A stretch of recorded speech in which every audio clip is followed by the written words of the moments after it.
The Alchemist is a classic novel by Paulo Coelho in which a boy named Santiago embarks on a journey seeking treasure in the Egyptian pyramids after having a recurring dream about it, and on the way meets mentors, falls in love, and most importantly, learns the true importance of who he is and how to improve himself and focus on what really matters in life.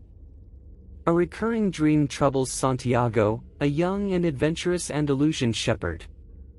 He has the dream every time he sleeps under a sycamore tree that grows out of the ruins of a church. During the dream, a child tells him to seek treasure at the foot of the Egyptian pyramids.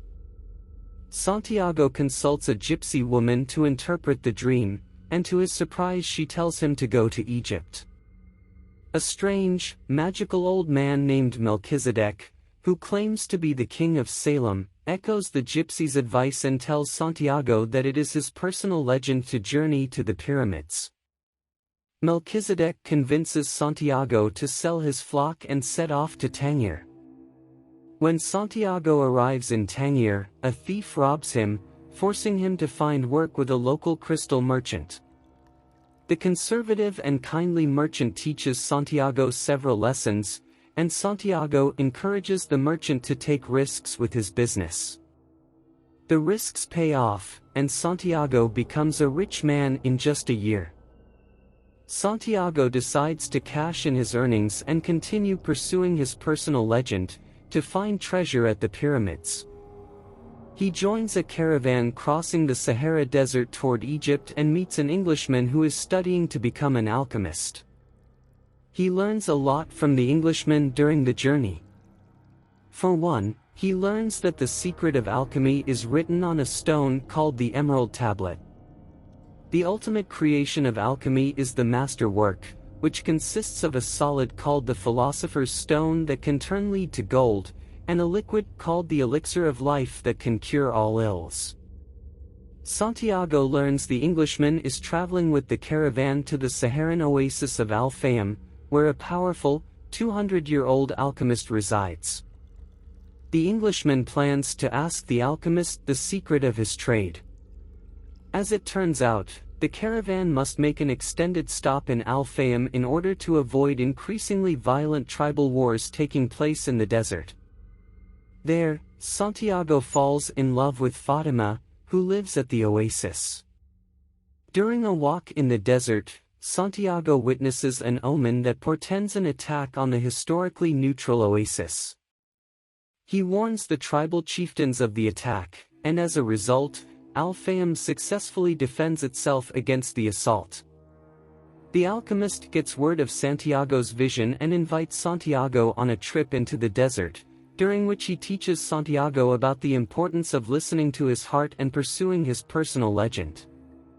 He convinces Santiago to leave Fatima and the caravan for the time to finish his journey to the pyramids, and he offers to accompany Santiago on the next leg of his trip. While the alchemist and Santiago continue through the desert, the alchemist shares much of his wisdom about the soul of the world.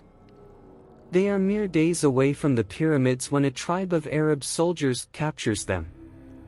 In exchange for his life and the life of Santiago, the alchemist hands over to the tribe all of Santiago's money and tells the soldiers that Santiago is a powerful alchemist who will turn into wind within 3 days.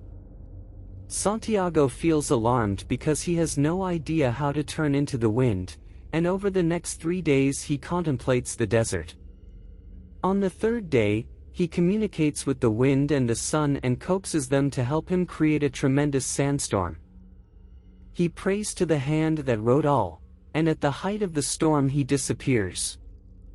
He reappears on the other side of the camp, and the tribesmen, awed by the power of the storm and by Santiago's ability, let him and the alchemist go free. The alchemist continues to travel with Santiago as far as a Coptic monastery several hours from the pyramids. There, he demonstrates to Santiago his ability to turn lead into gold using the Philosopher's Stone. He gives Santiago gold and sends him off. Santiago begins digging for the treasure at the foot of the pyramids, but 2 men accost him and beat him. When Santiago speaks to them about his dream vision, They decide he must have no money and let him live. Before leaving, one of the men tries to illustrate the worthlessness of dreams by telling Santiago about his own dream. It concerns a treasure buried in an abandoned church in Spain where a sycamore tree grows. The church is the same one in which Santiago had his original dream, and he finally understands where his treasure is.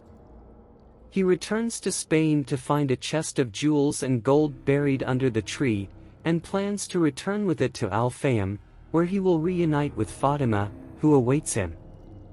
Thanks for listening. Don't forget to subscribe and hit the bell icon for more videos.